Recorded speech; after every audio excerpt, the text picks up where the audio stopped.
Hi everyone, welcome to RKM academy. तो देखिए CTET paper 2 के लिए एसएसटी के क्लास को कंटिन्यू रखते हुए आज हम बात करने वाले हैं क्लास 6 के इतिहास का चैप्टर 4, ठीक है, जिसका नाम क्या है, क्या बताती है हमें किताबें और कब्रें।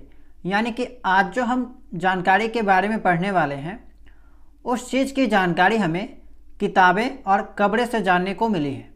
आपको पता होगा कि आर्कियोलॉजिस्ट और हिस्टोरियंस जो होते हैं वो लोग इतिहास से रिलेटेड जानकारी इकट्ठा करते हैं, और आज जो जानकारी हम पढ़ने वाले हैं वो सभी जानकारी जो है हिस्टोरियंस और आर्कियोलॉजिस्ट को कहाँ से प्राप्त हुई है, किताब और कब्रें से।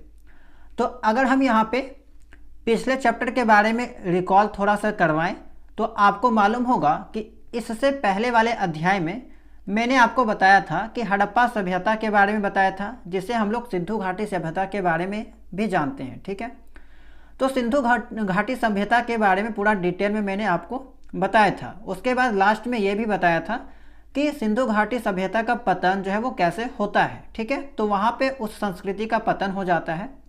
उसके बाद जो अगला संस्कृति आती है, ठीक है, उसके बाद जो नया संस्कृति का पता चलता है, इस चीज़ की जानकारी हमें कहाँ से मिलती है, वेदों से मिलती है, ठीक है, वेदों से मिलती है। वेद का नाम आपने पहले सुना होगा। तो इसी कारण से हम लोग उसके बाद जो भी संस्कृति आएगी उसको हम लोग किस संस्कृति के नाम से जानेंगे, वैदिक संस्कृति के नाम से। और इस समय के जो समय है, ठीक है, इस समय का जो टाइम पीरियड कहा जाए तो, ठीक है, वैदिक संस्कृति का जो टाइम पीरियड कहा जाए तो इसको हम लोग वैदिक काल के नाम से जानेंगे, ठीक है, वैदिक पीरियड के नाम से जानेंगे। और वैदिक काल में हमें किस चीज़ के बारे में पता चलेगा, तो लोगों के जीवन शैली के बारे में, ठीक है, हमें जो है वो जानकारी प्राप्त होगी। तो आज का जो चैप्टर है वो पूर्णतः किताबें और कब्रें के बारे में रहने वाली है। किताबों में आज जो है हम लोग ऋग्वेद के बारे में बात करने वाले हैं, ठीक है, और कब्रें में देखा जाए तो महापाषाण के बारे में हम लोग जो है यहाँ पे बात करेंगे। तो क्लास बहुत ही बेहतरीन ढंग से होने वाली है, सभी चीज़ें बहुत ही आसान भाषा में आपको समझाई जाएगी। तो इसी कारण से क्लास को लास्ट तक जरूर देखिएगा। कुछ एक्स्ट्रा पॉइंट्स भी बताया जाएगा जो आपका सीटेट के अलावा कॉम्पिटिटिव एग्जाम के लिए भी इम्पोर्टेंट यहाँ पे होते हैं। तो हमेशा की तरह सबसे पहले हम इसके कंटेंट को जान लेते हैं कि आखिर इस चैप्टर में हमें क्या क्या पढ़ना है और कैसे पढ़ना है, ठीक है। तो सबसे पहला जो टॉपिक पढ़ेंगे वो है दुनिया के प्राचीनतम ग्रंथों में से एक। तो दुनिया का अगर सबसे प्राचीनतम ग्रंथ के बारे में बात किया जाए तो वो वेद है। और वेद भी आपको पता होगा कि 4 तरह का वेद होते हैं, और इनमें से जो सबसे पुराना वेद है ऋग्वेद, उसी के बारे में यहाँ पे हम लोग डिटेल में जानने वाले हैं, ठीक है। सेकंड जो टॉपिक है वो है आपका इतिहासकार ऋग्वेद का अध्ययन कैसे करते हैं, ठीक है। इसके अलावा ऋग्वेद में हमें मवेशी, घोड़े और रथ के बारे में क्या जानकारी मिलती है, लोगों की विशेषता बताने वाले शब्दों के बारे में क्या जानकारी मिलती है, ऋग्वेद में जो सामाजिक जीवन था वो कैसा था, उसके बारे में क्या हमें पता चलता है। इसके अलावा ये तो आपका किताब के बारे में जानकारी हो गया, जैसा कि चैप्टर का नाम था क्या बताती हमें किताबें और कब्रें। तो ये तो किताब से हमें जो जानकारी मिली वो चीज़ हो गया। अब हमें कब्र से क्या क्या जानकारी मिलती है उसके बारे में यहाँ पे टॉपिक 6 से स्टार्ट है, यानी कि कहानी महापाषाणों की। महापाषाण एक तरह से कब्र ही होता है, ठीक है। इसके अलावा लोगों की सामाजिक असमानताओं के बारे में हमें कब्र से क्या पता चलता है, इसके बारे में जानेंगे। इसी तरह से एक बहुत ही प्रसिद्ध कब्र है जिसका नाम है इनाम गांव में एक विशिष्ट व्यक्ति की कब्र, ठीक है। तो इनाम गांव एक जगह का नाम है जो कि महाराष्ट्र में आता है। तो वहाँ पे एक खास व्यक्ति या विशिष्ट व्यक्ति की कब्र मिली है, उसके बारे में हम लोग यहाँ पे जानेंगे। उसके अलावा इस कब्र में जो कंकाल हमें मिलती है तो उस कंकाल के अध्ययन से हमें क्या क्या जानकारी मिलती है, इस चीज़ के बारे में जानेंगे।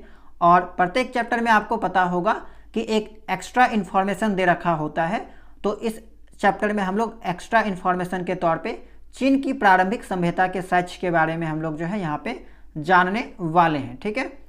तो इस तरह से हम लोग जो है पूरे चैप्टर को पढ़ेंगे। तो चलिए अब हम लोग बिना टाइम वेस्ट किए जो है वो चैप्टर को स्टार्ट करते हैं और 1 बाय 1 सभी चीज़ों को पढ़ते हुए चलते हैं, ठीक है। तो हमारा जो पहला टॉपिक है वो है दुनिया के प्राचीनतम ग्रंथों में से एक, यानी कि one of the oldest scripture in the world, ठीक है। वेदों का परिचय सबसे पहले आपको पता होना चाहिए कि वेद शब्द का जो अर्थ होता है वो क्या होता है, ज्ञान, यानी कि नॉलेज, ठीक है। 4 वेद होते हैं, सबको पता होगा, ऋग्वेद, सामवेद, यजुर्वेद और अथर्ववेद। ये हो गया आपका, चारों वेद के बारे में आपको पता होगा। तो आज हम लोग जिस चीज़ के बारे में पढ़ने वाले हैं वो क्या है, आपका ऋग्वेद के बारे में इस चैप्टर में आपको डिटेल में पढ़ना है। वेदों से हमें किस चीज़ की जानकारी मिलती है, तो प्राचीन समाज के बारे में पता चलेगा, उसके जीवन शैली और उस समय जो भी संस्कृति थी, जो कल्चर था आपका, उसके बारे में जो है वो इन्फॉर्मेशन मिलेगी। यानी कि सोसाइटी के बारे में, लाइफस्टाइल के बारे में और कल्चर के बारे में हमें जो है वो यहाँ पे इन्फॉर्मेशन प्राप्त होगी। तो अभी मैंने आपको बताया कि वैदिक जो संस्कृति है, इसका जो टाइम पीरियड है उसको हम लोग वैदिक काल के नाम से जानते हैं। तो वैदिक काल को यहाँ पे मुख्यतः 2 भागों में बांटा जाता है, ठीक है। एक होता है आपका पूर्व वैदिक काल और दूसरा होता है आपका उत्तर वैदिक काल। पूर्व वैदिक काल को हम लोग ऋग्वैदिक काल के नाम से भी जानते हैं और इसका जो टाइम पीरियड है वो है आपका 1500 BC से लेकर 1000 BC, यानी कि कहा जाए तो आज से 3500 साल पहले से लेकर 1000 साल पहले की बात है। उत्तर वैदिक काल के बारे में बात करें तो 1000 BC से 600 BC के दौरान जो है इसका टाइम पीरियड देखने को मिलता है। एक और इम्पॉर्टेंट चीज़ है वैदिक सभ्यता। तो ये जो सभ्यता है वो कौन सी सभ्यता है, किसके द्वारा लाया गया, तो आर्यों द्वारा विकसित ग्रामीण सभ्यता, ठीक है।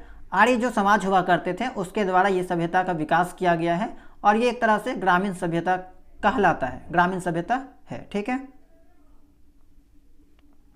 अब देखिए, ऋग्वेद सबसे प्राचीन वेद, ऋग्वेद सबसे पुराना वेद है। इसकी जो रचना है वो लगभग 1500 ईस्वी पूर्व यानी कि 3500 वर्ष पहले हुई है। इसमें 10 मंडल है। 10 मंडल कहने का मतलब समझिए 10 भाग, ठीक है, 10 भाग है। इसमें 1028 सूक्त है। सूक्त का अर्थ है अच्छी तरह से बोला गया, ठीक है। प्रत्येक सूक्त में कई ऋचाएँ होती हैं। चलिए इस चीज़ को हम अच्छे से आपको समझाते हैं कि ये जो ऋग्वेद की रचना की गई इसमें आपका ऋचाएँ हैं। सबसे पहले तो ऋचाएँ हैं। ऋचाएँ क्या होता है, एक तरह से इसको मंत्र समझ लीजिए या श्लोक समझ लीजिए, ठीक है। अब इन मंत्र और श्लोकों को मिला के जो है सूक्त का निर्माण किया गया है। यानी कि बहुत सारा मंत्र और श्लोक मिलके जो है वो सूक्त का निर्माण किए हैं और फिर बहुत सारा सूक्त मिला के जो है मंडल का निर्माण किया गया है, ठीक है।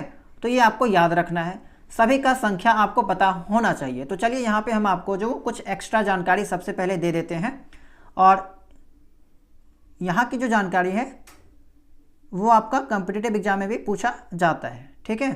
तो चलिए यहाँ पे थोड़ा सा वेट कीजिएगा, हम आपको जो अपना वाला स्लाइड ओपन करते हैं जो कि खुद से बनाया गया है। ये देखिए, ऋग्वेद का अर्थ होता है ऋचाओं के क्रमबद्ध ज्ञान का संग्रह, ठीक है। ऋग्वेद का मतलब क्या होता है, ऋचाओं के क्रमबद्ध ज्ञान का संग्रह। ऋचा जो शब्द है इसका क्या अर्थ होगा, देवताओं की स्तुति यानी कि प्रशंसा में कहा गया मंत्र या श्लोक। तो ऋचा का मतलब क्या होता है, मंत्र या श्लोक, ठीक है। अब अगर ऋग्वेद के विभाजन के बारे में बात करेंगे तो इसको जो 10 मंडल में बांटा गया है।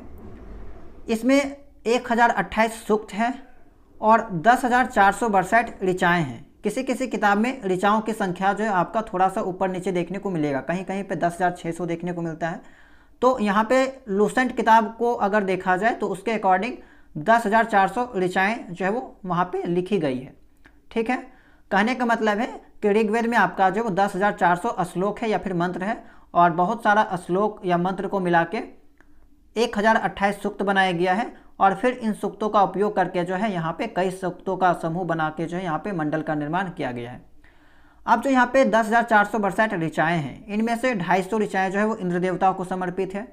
200 जो ऋचाएँ हैं श्लोक है वो आपका अग्नि देवता को समर्पित है और इन श्लोक या इन मंत्रों को पढ़ने वाले जो होते हैं ऋषि, उनको हम लोग होत्र के नाम से जानते हैं, ठीक है।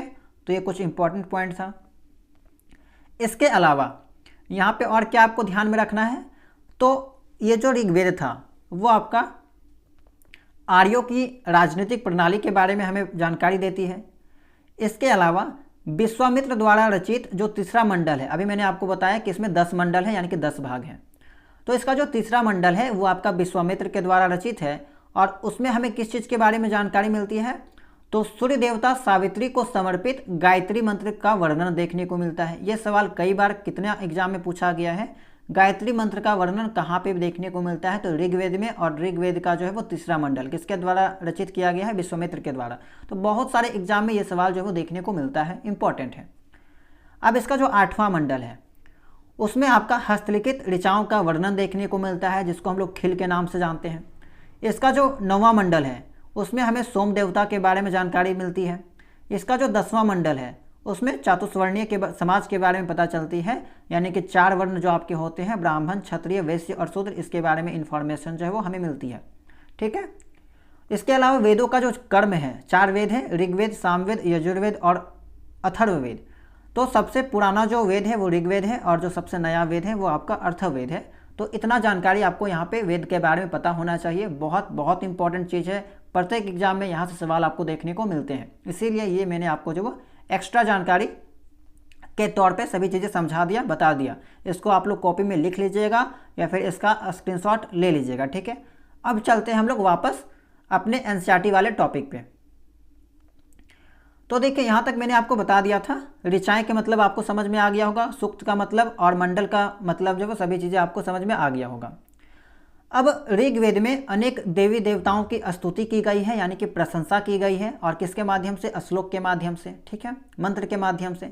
इनमें 3 देवता विशेष रूप से महत्वपूर्ण है। अग्नि, जिसको अग्नि का देवता माना जाता है।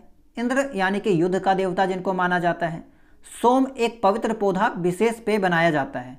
सोम जो है वो एक देवता का नाम है, और एक्चुअली देखा जाए तो ये एक पवित्र पौधा के नाम पे रखा गया है, और इससे जो है एक खास प्रकार का पेय बनाया जाता है, यानी कि स्पेशल ड्रिंक बनाया जाता है। ठीक है।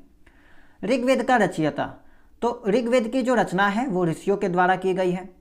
आचार्य विद्यार्थियों को इन सूक्तों को सस्वर पाठ द्वारा कंठस्थ करवाते थे, यानी कि ये जो श्लोक हुआ करते थे इनके, उसको उच्चारण करके याद करवाया जाता था। ठीक है। और एक चीज़ याद रखिएगा कि इसको कभी भी लिखा नहीं गया है, यानी कि एक टीचर जो है अपने छात्रों को इसको या कंठस्थ करवाते थे सस्वर पाठ द्वारा। फिर उसका जो अगला जनरेशन था वो भी इसको केवल मतलब कि मौखिक तौर पे ये चीज़ चल रहा था, कहीं पे इस चीज़ को लिखा नहीं गया था, बाद में इसको लिखा जाता है। ठीक है, आगे हम लोग उसके बारे में भी बात करेंगे। अधिकतर रचनाकार पुरुष थे, परंतु कुछ जो सूक्त हैं, कुछ जो श्लोक है, जो मंत्र है, वो महिलाओं द्वारा भी रचे गए थे। ठीक है। तो जितना भी पॉइंट आपको 1 बाय 1 बताया जा रहा है ना, वो सभी पॉइंट आपका एग्जाम के लिए इंपॉर्टेंट है। सीटेट के एग्जाम में आपको एनसीईआरटी के लाइन टू लाइन सवाल देखने को मिलता है, लाइन बाय लाइन से सवाल देखने को मिलता है। ठीक है। तो इसीलिए प्रत्येक लाइन को आपको ध्यान में रखना है, प्रत्येक लाइन से सवाल यहाँ पे बनाया जा सकता है। ऋग्वेद की भाषा के बारे में अगर बात किया जाए तो ऋग्वेद की जो भाषा है वो आपका वैदिक संस्कृत है, या प्राक संस्कृत जिसको हम लोग कह सकते हैं। और ये जो भाषा है वो आज के संस्कृत से अलग है। ठीक है, थोड़ी सी भिन्न है। कभी कभी सवाल पूछ लिया जाता है कि क्या ऋग्वेद की जो भाषा है वो आज के संस्कृत के समान है? तो बिल्कुल भी नहीं, आज के संस्कृत से अलग है। कभी कभी केवल लैंग्वेज पूछ लिया जाता है कि लैंग्वेज क्या था, तो आपको वहाँ पे संस्कृत कहना होगा। ऑरल ट्रेडिशन के बारे में बात किया जाए, मौखिक परंपरा के बारे में, तो प्रारंभ में ऋग्वेद लिखा नहीं गया था, मैंने आपको बताया, बल्कि सुना और दोहराया जाता था। कई सदियों बाद इसे पहली बार लिखा गया, और लगभग 200 वर्ष पहले इसे पहली बार छापा गया। तो पहले जब स्टार्टिंग में इसको लिखा नहीं जाता था। ठीक है। अगर नदियों के बारे में बात करें तो ऋग्वेद में किन किन नदियों का उल्लेख मिलता है? तो बहुत सारे नदी हैं जिनका उल्लेख देखने को मिलता है, जिससे बसावट के क्षेत्रों का पता चलता है। ठीक है। मुख्य नदियां जैसे कि सिंधु हो गया, सबसे महत्वपूर्ण नदी जिसको कहा जाता है, ऋग्वेद में जो सबसे महत्वपूर्ण नदी है वो आपका सिंधु नदी है, और सबसे ज़्यादा जो इसी नदी का जिक्र मिलता है। इसके अलावा सरस्वती नदी को भी बहुत महत्व माना जाता है, बहुत महत्वपूर्ण नदी माना जाता है ऋग्वेद में। तो ये जो दोनों नदी है वो आपका बहुत महत्वपूर्ण है। ठीक है। शतुद्री है आपका, विपाशा है, परुशनी है, वितस्ता है, आस्किनी है, गंगा है, यमुना है, ये सब का नाम देखने को मिलेगा। और गंगा का नाम है वो एक बार उल्लेख इसका देखने को मिलता है, यमुना का जो है वो 3 बार उल्लेख देखने को मिलता है। ठीक है, नदी के बारे में हो गया। अब कुछ एक्स्ट्रा यहाँ पे जानकारी है। संस्कृत एक भारोपीय भाषा, यानी कि भारत और यूरोपीय क्षेत्र की भाषा के बारे में बात किया गया है। संस्कृत भारत एवं यूरोपीय भाषा परिवार का हिस्सा है। भारत में बोले जाने वाली भाषाएं जैसे कि हिंदी हो गया, गुजराती हो गया, असमिया हो गया, कश्मीरी हो गया, और सिंधी यूरोप की अनेक भाषाएं जैसे कि जर्मन, अंग्रेजी तथा एशियाई भाषाएं जैसे फारसी आपस में कुछ शब्द कुछ समानता रखती है। इन भाषाओं के कुछ आरंभिक शब्दों में काफ़ी समानता है, अतः इन्हें एक भाषा परिवार कहा जाता है। तो यहाँ पे बेसिकली जो है भाषा परिवार के बारे में बात किया जा रहा है कि विभिन्न भाषाएं जो है कुछ ना कुछ समानता रखती है, और इसी कारण से जो भाषाएं आपस में कुछ समानता रखती है, सिमिलरिटी रखती है, उनको एक भाषा परिवार में जो है वो समाहित किया गया है। जैसे कि देख सकते हैं संस्कृत, हिंदी, अंग्रेजी, फारसी, असमी, उड़िया और जर्मन।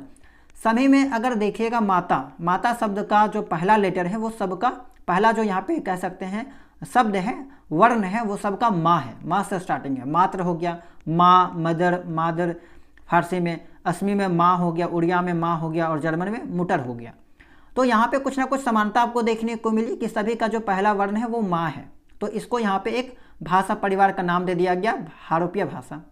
इसी तरह पितृ शब्द में देखा जाए तो सब में अधिकांश में आप देख सकते हैं कि प का जो है यहाँ पे समानता देखने को मिला है। पितृ, पिता, फादर, पीदर फारसी में कहा जाता है, असमी में डेंटा, ठीक है, उड़िया में बप्पा, ठीक है, और जर्मन में वेटर।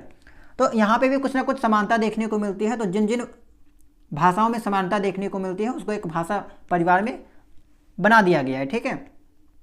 उपमहाद्वीप में दूसरे भाषा परिवारों की भी भाषाएं बोली जाती है। तमिल हो गया, तेलुगु, कन्नड़ और मलयालम द्रविड़ भाषा परिवार की भाषाएं हैं, जबकि झारखंड और मध्य भारत के कई हिस्सों में बोली जाने वाली भाषाएं जैसे मुंडारी ऑस्ट्रो एशियाटिक परिवार से जुड़ी हुई है। तो ये वाला कुछ बेसिक जानकारी था, इसको बस ध्यान रखिएगा, उतना इंपॉर्टेंट नहीं है लेकिन याद रखिएगा, ठीक है। अब देखिए वैदिक संस्कृति का क्या इंपॉर्टेंस है, क्या महत्व है। वापस चलते हैं अपना टॉपिक पे। वेद हमें आर्यों की जीवन शैली, समाज, धर्म और संस्कृति की जानकारी देते हैं। ऋग्वेद के अध्ययन से हमें यह भी पता चलता है कि लोग प्रकृति और देवताओं के प्रति जो है वो गहरी श्रद्धा रखते थे, ठीक है, और देवताओं का उल्लेख देखने को मिलता है। तो इस बात से भी हमें जानकारी मिलती है कि इस समय जो है वो लोग प्रकृति और देवताओं के प्रति जो है वो यहाँ पे गहरा रिस्पेक्ट या श्रद्धा जो है वो रखा करते थे। ये चीज़ हो गया आपका। एक्स्ट्रा इन्फॉर्मेशन के बारे में मैंने आपको बता दिया था। अब इतिहासकार जो है वो ऋग्वेद का अध्ययन कैसे करते हैं इसके बारे में देखिए। हिस्टोरियंस जो है यहाँ पे इसका स्टडी कैसे करते हैं, सिस्टम क्या है, मेथड क्या है इसका। तो इतिहासकार भी आर्कियोलॉजिस्ट की तरह अतीत के बारे में जानकारी एकत्र करते हैं, ठीक है। बस डिफरेंस ये है कि आर्कियोलॉजिस्ट जो है भौतिक अवशेषों का अध्ययन करते हैं, और जबकि हिस्टोरियंस जो है वो लिखित जो सोर्स है, रिटर्न सोर्स का उपयोग करते हैं। ये चीज़ हो गया दोनों में अंतर, और इसके बारे में मैंने पिछले चैप्टर में भी बताया था कि दोनों में क्या अंतर है। ऋग्वेद का स्टडी, इतिहासकार ऋग्वेदों के सूक्तों यानी कि वही श्लोक या मंत्र का अध्ययन करते हैं ताकि वे उस समय के समाज, विश्वास और जीवन शैली को समझ सके, ठीक है, जो लाइफस्टाइल था, जो बिलीव्स था, जो सोसाइटी था, उसको यहाँ पे समझ सके। ऋग्वेद के कुछ वार्तालाप, ठीक है, कुछ सूक्त जो है वो वार्तालाप के रूप में है, यानी कि कुछ जो श्लोक हैं, कुछ जो मंत्र है वो वार्तालाप के रूप में है, यानी कि उनमें जो प्रश्न उत्तर के रूप में बातें कही गई है। ऋग्वेद के कुछ जो सूक्त हैं वो वार्तालाप के रूप में है, मैंने आपको जानकारी यहाँ से भी पता चला। अब यहाँ पे जो है ना आपके एनसीईआरटी किताब में विश्वामित्र नामक ऋषि और देवियों के रूप में पूजित दो नदियाँ ब्यास और सतलज के बीच एक संवाद के बारे में दे रखा है, ठीक है। दोनों के बीच संवाद होता है, डिस्कशन होता है, कह सकते हैं तो, और उसके बारे में जो आपके एनसीईआरटी किताब में दे रखा है वो चीज़ इंपॉर्टेंट नहीं है, लेकिन आप चाहे तो उस चीज़ को पढ़ सकते हैं, ठीक है। तो दोनों के बीच आपको संवाद देखने को मिलेगा, डिस्कशन देखने को मिलेगा, तो उसको आप लोग एक बार पढ़ लीजिएगा। बाकी जो काम की जानकारी थी वो यहाँ से हो सकता है कभी कभी पूछ लिया जाता है कि क्या ऋग्वेद में विश्वामित्र नामक ऋषि के द्वारा और देवियों के रूप में जो नदियों का वर्णन है उसके बीच में जो वार्तालाप क्या देखने को मिलती है, तो हाँ देखने को मिलती है, ठीक है। वार्तालाप के बारे में जिक्र हुआ है आपके एनसीईआरटी किताब के अकॉर्डिंग। ये चीज़ होगी आपका। अब यहाँ पे पांडुलिपियों का अध्ययन, ठीक है, यानी कि जो हिस्टोरियंस थे, ठीक है, इतिहासकार जो हैं वो आपका पांडुलिपियों का अध्ययन कैसे करते हैं या फिर इसके बारे में क्या जानकारी हमें प्राप्त होती है। तो ऋग्वेद की जो पांडुलिपियाँ हैं वे विभिन्न सामग्रियों पर लिखी गई थी, जैसे कि भुर्ज वृक्ष की छाल, और इसके बारे में पहले भी आया था जानकारी। एक प्रसिद्ध पांडुलिपि कश्मीर में मिली थी जो भुर्ज वृक्ष की छाल पर लिखी गई थी। लगभग 150 वर्ष पहले ऋग्वेद को पहली बार छापने के लिए इसका प्रयोग किया गया था।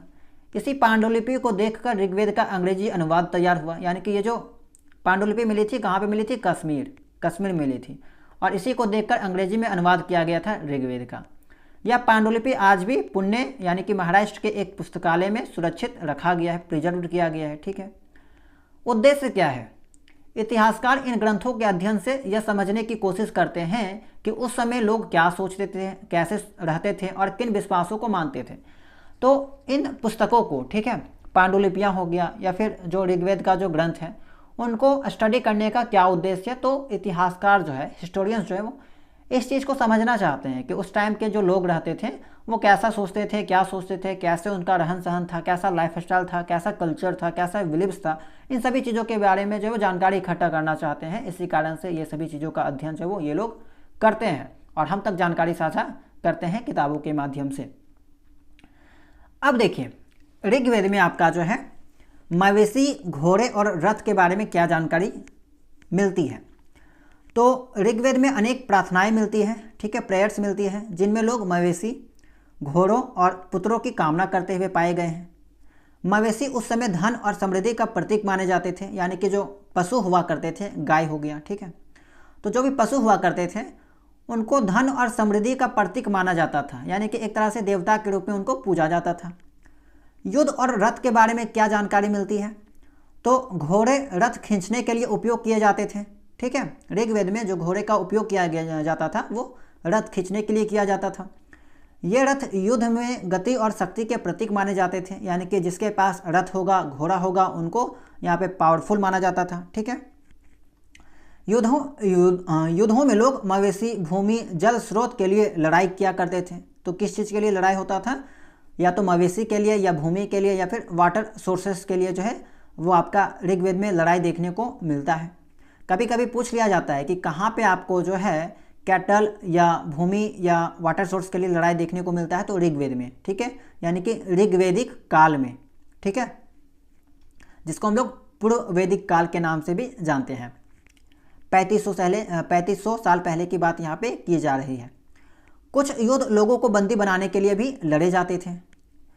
नेक्स्ट आपका युद्ध की लूट का बंटवारा। अब युद्ध में जो लोग लड़ते थे और लड़ने के पश्चात जो उन्हें सामग्री मिलती थी, जो लूटते थे ये सब चीज़, ठीक है, राजा महाराजा लोग, तो उनका बंटवारा कैसे होता था, किनको होता था? तो युद्ध में जीते गए धन और वस्तुएं जो है लूट कहलाती थी, यानी कि बूटी इनको कहा जाता था। इसका एक हिस्सा सरदार अपने पास रखता था, ठीक है, दूसरा हिस्सा पुरोहित को दिया जाता था, बाकी हिस्सा आम लोगों में बांट दिया जाता था। आम जनता जो हुआ करती थी उनको बांट दिया जाता था। कुछ धन यज्ञ में भी खर्च किया जाता था, यज्ञ करवाए जाते थे और वहाँ पे भी कुछ धन जो है वो लूटे हुए धन को खर्च किया जाता था। यज्ञ और आहुति के बारे में क्या जानकारी मिलती है? तो यज्ञ की आग में आहुति दी जाती थी, ये चीज़ हो गया। यह आहुतियाँ देवी देवताओं को समर्पित की जाती थी। आहुतियों में घी, अनाज और कभी कभी जानवर भी शामिल थे, यानी कि आहुति में जो है, आग में जो आहुति दिया जाता था उसमें आपका घी भी डाला जाता था। आज भी घी वगैरह डाला जाता है, लेकिन इस समय जो वो अनाज के साथ साथ कभी कभी जानवर का भी आहुति दे दिया जाता था, ये चीज़ याद रखना है। इसके अलावा समाज और सभा के बारे में क्या जानकारी हमें प्राप्त होती है ऋग्वेद के माध्यम से? तो अधिकांश पुरुष इन युद्धों में भाग लेते थे, ठीक है, कोई अस्थायी सेना नहीं होती थी। लोग सभाओं में मिलकर युद्ध और शांति के विषयों पर विचार विमर्श करते थे, ठीक है।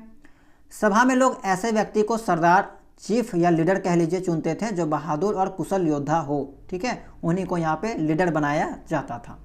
तो इतना जानकारी जो है हमें ऋग्वेद के माध्यम से प्राप्त होती है, पता चलती है। इसके अलावा कुछ और भी जानकारी है, जैसे कि लोगों का वर्गीकरण कैसे किया जाता था उस समय, ठीक है, उसके बारे में जानकारी है। कितने वर्गों में या फिर कितने समूह में समाज को बांटा जाता था उसके बारे में जानकारी दे रखी है। तो लोगों की विशेषता बताने वाले शब्द, लोगों का वर्गीकरण जो है उस समय काम, भाषा, परिवार या समुदाय, निवास स्थान और सांस्कृतिक परंपरा के आधार पर किया जाता था, ठीक है। कब? ऋग्वेदिक काल में। काम के आधार पर देखा जाए तो व्यक्तियों को दो प्रमुख समूह में बांटा जाता था, एक पुरोहित और दूसरा राजा। पुरोहित, जिन्हें कभी कभी ब्राह्मण कहा जाता था, इनका काम था यज्ञ और अनुष्ठान करना। राजा कौन थे? ये राजा वैसे नहीं थे जैसे बाद के समय में हुए। कहने का मतलब है कि जैसा आपको मध्यकालीन भारत में या फिर आधुनिक भारत में देखने को मिलता है, उस टाइप के राजा यहाँ पे नहीं थे। ठीक है, कि जनता पे शासन करता है, पूरा भारत को लूटने का काम करता है। ठीक है, तो वो उस टाइप के राजा यहाँ पे नहीं थे। इनके पास बड़ी राजधानियाँ, महल या अस्थायी सेनाएं नहीं थी। देखिए, यानी कि इस चीज़ से आपको पता चलता है कि आज के राजाओं या फिर जो मध्यकालीन युग में जो राजा के बारे में बात की जाती थी, उससे ये लोग काफ़ी अलग थे। ये जो वो टैक्स वगैरह नहीं वसूलते थे। राजा की मृत्यु के बाद उसका पुत्र स्वतः शासक नहीं बनता था। तो यानी कि एक अलग टाइप के राजा के बारे में यहाँ पे बात किया जा रहा है। समुदाय और जनसमूह के बारे में क्या जानकारी मिलती है? तो ऋग्वेद में 2 शब्द जनता के लिए प्रयोग किए जाते थे। एक होता था जन, जो कि आज भी जनता शब्द में उपयोग होता है। ठीक है, दूसरा जो शब्द था वो था आपका विश्व, इससे वैश्य शब्द निकला है। इन शब्दों से हमें अलग अलग जनों के नाम मिलते हैं, जैसे कि जन से आपका पुरुजन, भरतजन, यदुजन, ये सब। ठीक है, तो ये 2 शब्द हमें जो है वो जानने को मिले, जन और विश्व। नेक्स्ट है आपका आर्य और दास, जिसे हम लोग दस्यु के नाम से भी जानते हैं। आर्य अलग है, दास को ही हम लोग दस्यु के नाम से जानते हैं। ये कौन होते थे? तो ऋग्वेद में कुछ लोग खुद को आर्य कहते थे और अपने विरोधियों को दास या दस्यु कहते थे। ठीक है, दस्यु वे लोग थे जो यज्ञ नहीं करते थे और संभवतः भिन्न भाषाएं बोलते थे। यानी कि आर्यों के मुकाबले जो है, आर्यों के तुलना में ये लोग भिन्न भाषा बोला करते थे, दास लोग। बाद में दास स्त्रीलिंग यानी कि दासी शब्द का अर्थ गुलाम हो गया। ठीक है, बाद में क्या होता है, ये जो शब्द था आपका दास, इसका मतलब जो है वो गुलाम हो जाता है। दास वे लोग थे जिन्हें युद्ध में बंदी बनाया जाता था और वे अपने मालिक की संपत्ति माने जाते थे। लेकिन ऋग्वेद में दास शब्द का वे जो है मतलब आप लोग गुलाम मत समझिएगा। ऋग्वेद में दास शब्द का अर्थ गुलाम नहीं है, याद रखिएगा। ठीक है, क्योंकि कभी कभी यहाँ से भी सवाल देखने को मिल जाता है कि क्या ऋग्वेद में दास शब्द का अर्थ गुलाम था? तो बिल्कुल भी नहीं, ऋग्वेद में दास शब्द का अर्थ गुलाम नहीं है। ठीक है, सामाजिक जीवन के बारे में हमें क्या जानकारी मिलती है? ऋग्वेद में जो है वो सामाजिक जीवन के बारे में बात किया जाए तो हमें क्या जानकारी मिलती है? तो देखिए, सबसे पहले जीवन शैली के बारे में देखिए कि ऋग्वैदिक काल में लोग गांवों में रहते थे। एक गांव कई परिवारों से मिलकर बनता था, आज भी होता है ऐसा। परिवार में कई पीढ़ियां साथ रहती थी और समाज पितृसत्तात्मक था। ठीक है, आज भी आप देख सकते हैं कि अधिकांश जो समाज है वो आपका पितृसत्तात्मक है। उस समय भी आपका पितृसत्तात्मक समाज हुआ करता था। वर्ण व्यवस्था के बारे में क्या जानकारी मिलती है? तो समाज में वर्ण व्यवस्था का प्रचलन था। ऋग्वेद के 10वें मंडल में पुरुष सूक्त में 4 वर्णों का उल्लेख किया गया है, ब्राह्मण, क्षत्रिय, वैश्य और शूद्र। ब्राह्मण जो यज्ञ और शिक्षा देने का काम करते थे, क्षत्रिय जो शासन और युद्ध करने वाले काम किया करते थे, वैश्य जो व्यापारी और कृषक थे, शूद्र जो सेवक थे यानी कि जो गुलाम हुआ करते थे। ठीक है, सेवा करने वाले। तो देखिए, यहाँ पे जो गुलाम थे, जो सेवक थे, उनके लिए एक वर्ड किया गया है शूद्र। ठीक है, और ऊपर में एक वर्ड क्या आया था आपका, यहाँ पे देख सकते हैं, एक वर्ड के बारे में मैंने अभी आपको जानकारी दिया था कि दस्यु। तो दस्यु अलग चीज़ था और यहाँ पे जो शूद्र था वो आपका अलग चीज़ था। ठीक है, आरंभ में वर्ण का जो आधार था, ऋग्वेद में जो स्टार्टिंग था, तो उस समय जो वर्णों का जो आधार था, जातियों का जो यहाँ पे आधार था, वो कर्म रखा गया था, ना कि जन्म। ठीक है, तो कर्म के आधार पे जो है आपका वर्गीकरण किया जाता है ऋग्वेद में, ना कि जन्म के आधार पे। बाद में यह विभाजन जो है वो जन्म आधारित हो जाता है। ठीक है, बाद में जो आपका जन्म आधारित हो जाता है, लेकिन ऋग्वेद में जो है कर्म आधारित यहाँ पे वर्णों का विभाजन देखने को मिलता है, यानी कि जातियों का विभाजन देखने को मिलता है। महिलाओं की स्थिति के बारे में क्या जानकारी हमें प्राप्त होती है यहाँ से? तो समाज में महिलाओं को महत्वपूर्ण स्थान प्राप्त था। उन्हें शिक्षा प्राप्त करने, अपना जीवन साथी चुनने और यज्ञ करने का भी अधिकार था। कुछ महिलाओं ने ऋग्वेद के मंत्रों की रचना भी की थी, जैसे कि घोषा, लोपा, मुद्रा, ये सब क्या है? मंत्रों की रचना है, यानी कि मंत्रों का नाम हम कह सकते हैं। उस समय बाल विवाह, सती प्रथा या प्रदा प्रथा का चलन नहीं था। ठीक है, ये सब चीज़ों का चलन नहीं था और इसी कारण से आप देख सकते हैं कि इनको शिक्षा प्राप्त करने का अधिकार था, अपना जीवन साथी चुनने का अधिकार था और यज्ञ करने का अधिकार था, यानी कि पूजा पाठ सभी चीज़ें ये लोग किया करते थे, उनमें शामिल हुआ करते थे। शिक्षा व्यवस्था के बारे में क्या जानकारी मिलती है? एजुकेशन सिस्टम के बारे में क्या इन्फॉर्मेशन मिलती है? तो ऋग्वेद में जो शिक्षा व्यवस्था था, एजुकेशन सिस्टम था, वो गुरुकुल वाला सिस्टम चलता था। यहाँ शिक्षा मौखिक रूप से दी जाती थी। ठीक है, ओरली जो है वो यहाँ पे एजुकेशन दिया जाता था। भोजन के बारे में क्या जानकारी मिलती है? तो ऋग्वेद का जो मुख्य अनाज था ऋग्वेदिक काल का वो आपका जौ था, गेहूँ था। इसके अलावा दूध, दही, घी का विशेष महत्व था। मिठास के लिए हनी का प्रयोग किया जाता था, मधु का उपयोग किया जाता था। कुछ लोग मांसाहारी भोजन भी खाते थे, यानी कि मांसाहारी भोजन के बारे में भी ऋग्वेद में जानकारी जो है वो देखने को मिलती है। ये चीज़ हो गया आपका। अब देखिए किताबों के बारे में मैंने आपको बता दिया कि किताबें से हमें क्या क्या जानकारी मिलती है, और जिसमें मैंने आपको मुख्यतः जो है वो ऋग्वेद के बारे में जानकारी दी, क्योंकि आपके एनसीईआरटी किताब में ऋग्वेद के बारे में ही जानकारी दे रखा है। इसके अलावा जो इस चैप्टर का टाइटल था वो था आपका कब्रें। कब्र से हमें क्या क्या जानकारी मिलती है, तो इस चैप्टर का अब सेकंड पार्ट स्टार्ट होने वाला है कब्र के बारे में। ठीक है, अब कब्र के बारे में जानेंगे कि आखिर कब्र से जो है वो हमें क्या क्या जानकारी मिलती है। ठीक है, तो इसमें सबसे पहले शब्द आता है महापाषाण। महापाषाण क्या है, या इसी को इंग्लिश में मेगालिथ्स के नाम से जानते हैं। ठीक है, मेगालिथ। अच्छा, आपने देखा होगा कि कहीं कहीं इस टाइप के पत्थर आपने देखे होंगे फील्ड वगैरह में। झारखंड में भी मेगालिथ देखने को मिला है, यानी कि महापाषाण देखने को मिला है। तो इस टाइप की जगह जो है आपको देखने को मिला होगा कहीं कहीं पे। ठीक है, तो इसी को मेगालिथ कहा जाता है। तो इसी का हिस्ट्री जो है, इतिहास आज हम पढ़ने वाले हैं कि आखिर ये क्या चीज़ है और ये जो है वो इतिहास के बारे में हमें क्या जानकारी देती है। तो देखिए महापाषाण शब्द दो शब्दों से मिलकर बना है। महा का अर्थ होता है बड़ा और पाषाण का अर्थ होता है पत्थर। The term megalith comes from two words, mega यानी कि बिग और लिथ यानी कि स्टोन। ये बड़े पत्थर कब्रों को चिन्हित करने के लिए लगाए जाते थे, यानी कि कोई व्यक्ति अगर डेथ हो जाता था, ठीक है, उनकी अगर मृत्यु हो जाती थी, तो जहाँ कहीं भी उनको दफन किया जाता था उसी के कब्र के ऊपर जो ये पत्थर लगाए जाते थे, ताकि ये चिन्हित किया जाए कि यहाँ पे किसका कब्र दफनाया गया है। तो इसी चीज़ के लिए यहाँ पे जो है महापाषाण कह लीजिए या फिर मेगालिथ कह लीजिए, उसको लगाया जाता था। तो इतना आइडिया आपको पता चल गया कि ये सब पत्थर किस चीज़ को डिनोट करते हैं। तो इसके नीचे जो वो कब्र होती थी, ठीक है, कब्र होती है। और ये चीज़ आपको झारखंड में भी जगह जगह पे देखने को मिल जाएगा। हजारीबाग, रांची वगैरह में भी आपको मेगालिथ देखने को मिला है। ठीक है, ये चीज़ हो गया आपका। तो ये बड़े पत्थर कब्रों को चिन्हित करने के लिए लगाए जाते थे। भारत में भी बहुत जगह आपको देखने को मिला है, जो कि आगे हम लोग बात करेंगे। ठीक है, भारत में इनका निर्माण लगभग 3000 वर्ष पहले शुरू हुआ था। महापाषाण कहाँ कहाँ पाए गए हैं, तो यह परंपरा दक्कन, दक्षिण भारत, उत्तरी पूर्व भारत और कश्मीर में प्रचलित थी।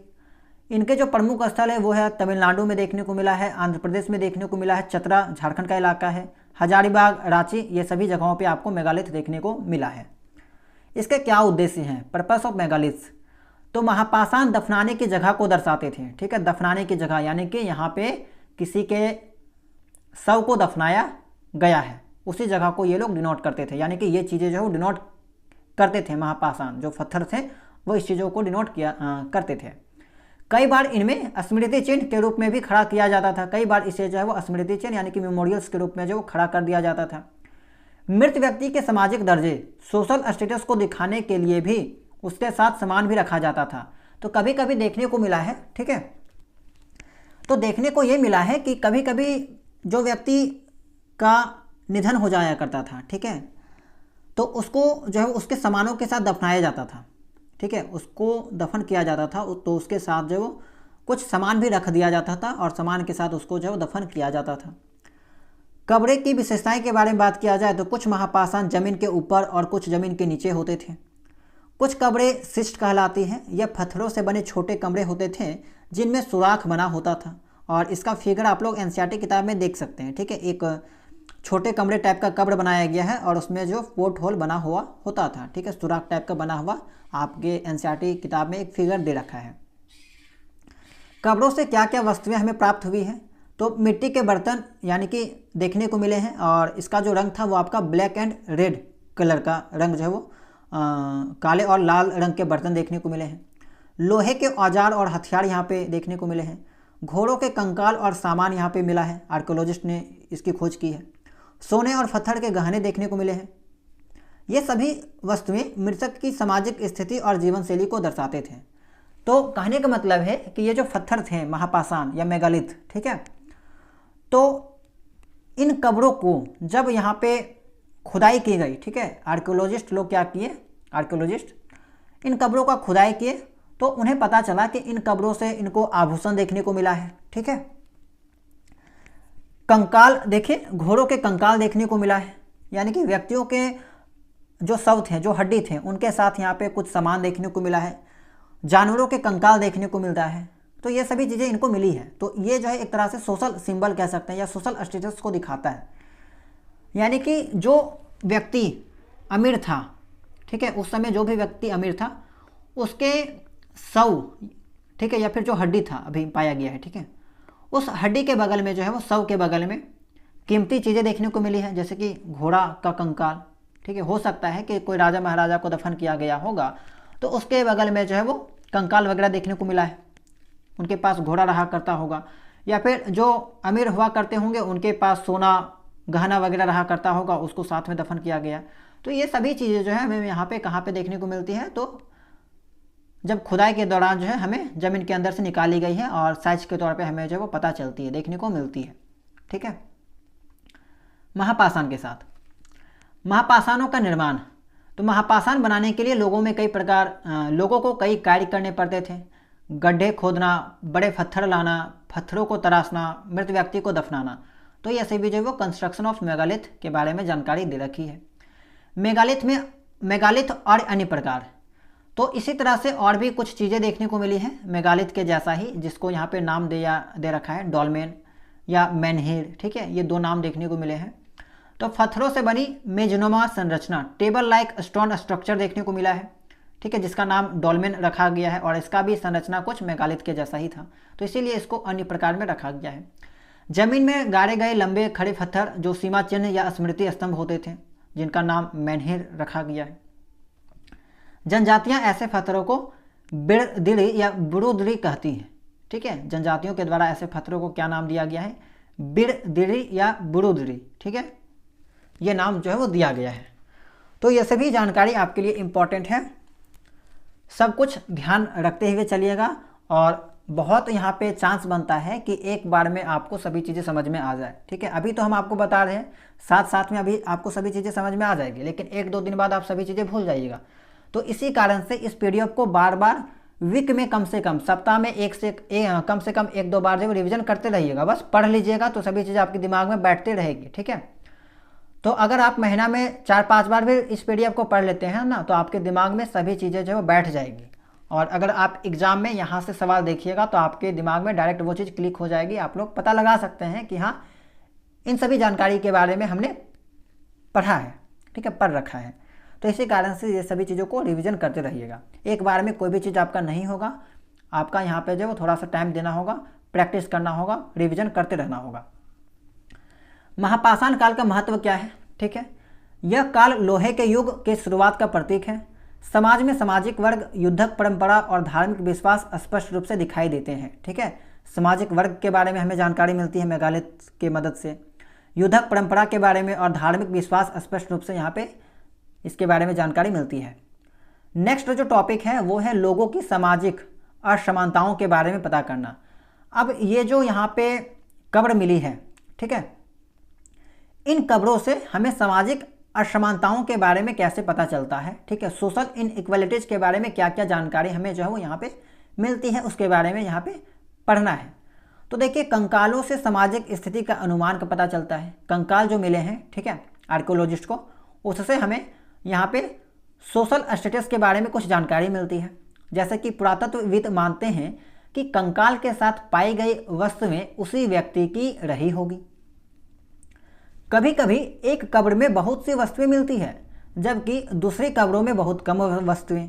अब देखिए, इसी लाइन से आप समझ सकते हैं कि किसी किसी कब्र में जो बहुत सी वस्तुएं मिलती हैं और किसी किसी में बहुत सा कम। तो यही तो आपका यहाँ पे क्या है, सोशल इनइक्वालिटीज है, ठीक है। इससे यह पता चलता है कि समाज में अमीर और गरीब, सरदार और अनुयायी जैसे भेद जो है, डिफरेंस जो है वो मौजूद थे। जो अमीर हुआ करते होंगे उनके कब्र के साथ बहुत सी वस्तुएं मिली है, जो गरीब हुआ करते होंगे उनके कब्रों के साथ बहुत कम वस्तुएं मिली हैं। तो इससे क्या पता चलता है, सोशल डिफरेंस, सोशल इनइक्वालिटीज के बारे में हमें मालूम चलता है। इसके अलावा ब्रह्मगिरी से प्राप्त साक्ष्य, ठीक है, ब्रह्मगिरी एक आंध्र प्रदेश का जगह है। तो यहाँ पे एक एविडेंस मिला है, यहाँ पे एक कब्र मिला है जिसमें आपको 33 सोने के मनके यानी कि गोल्ड बिट्स देखने को मिले हैं और शंख मिले हैं, ठीक है। यहाँ से भी कभी कभी सवाल देखने को मिल जाता है कि ब्रह्मगिरी से जो साक्ष्य मिले हैं उनमें आपको कितना गोल्ड बिट्स देखने को मिला है, तो 33, ठीक है, 33 सोने के मन के देखने को मिले हैं। दूसरी कब्रों में केवल कुछ मिट्टी के बर्तन ही मिले हैं। यह दर्शाता है कि समाज में धनी और सामान्य लोगों के बीच अंतर था। ये चीज़ हो गया, ये भी आपका सोशल डिफरेंस को दिखाता है, सोशल इनइक्वालिटीज को दिखाता है। इसके अलावा क्या कुछ कब्रें विशेष परिवारों की थी, तो कुछ कब्रें ऐसे भी मिली है जिससे ये पता चलता है कि ये जो कब्र है वो किसी खास परिवार के रहते होंगे या खास परिवार के हैं। कुछ महापाषाणों में से एक से अधिक कंकाल पाए गए हैं, ठीक है, कुछ महापाषाणों में एक से अधिक कंकाल, मल्टीपल स्केलेटन्स जो एक जगह पाए गए हैं।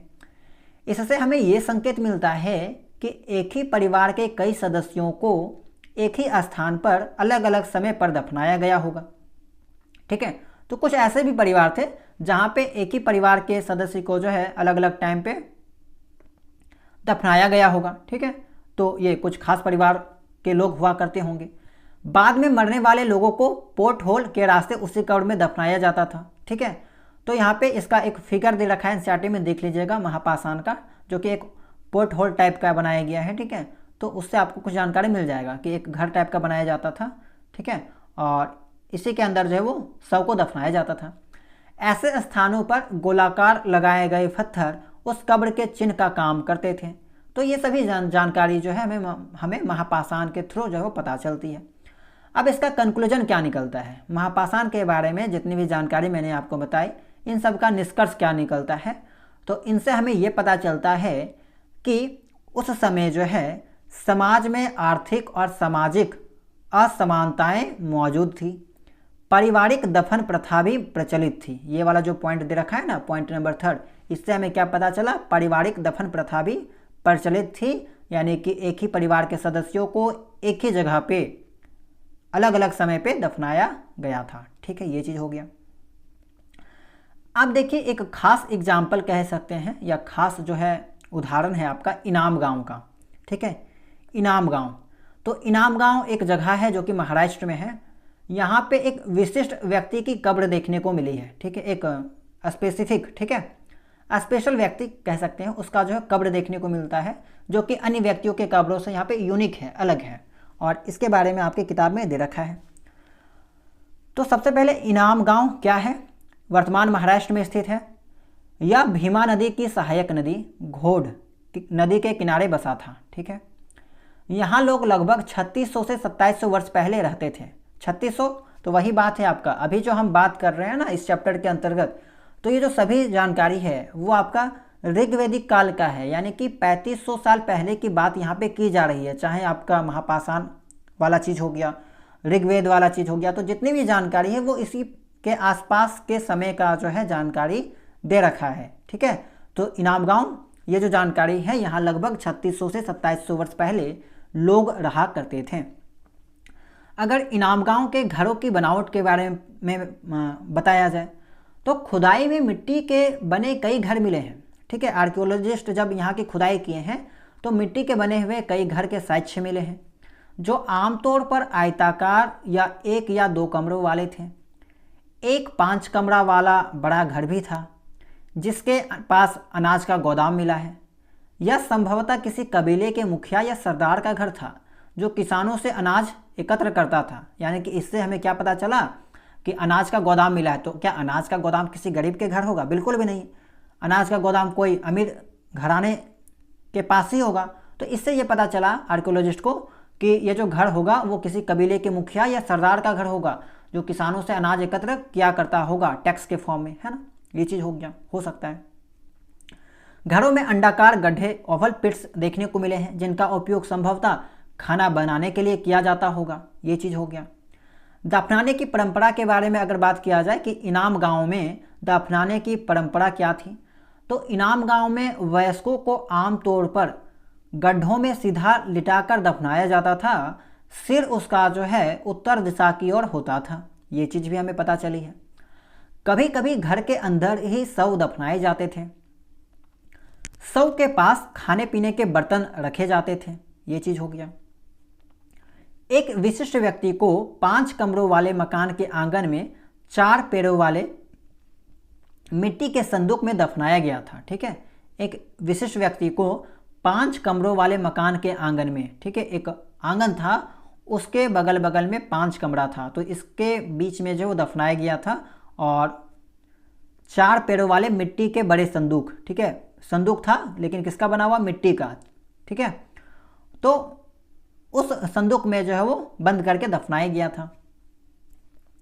शव के जो पेड़ के बारे में जानकारी मिलती है, जो लेग्स के बारे में जो है वो जानकारी मिलती है, वो पता चला है कि वो जो है वो बेंड थे, यानी कि मुड़े हुए थे, बेंड थे।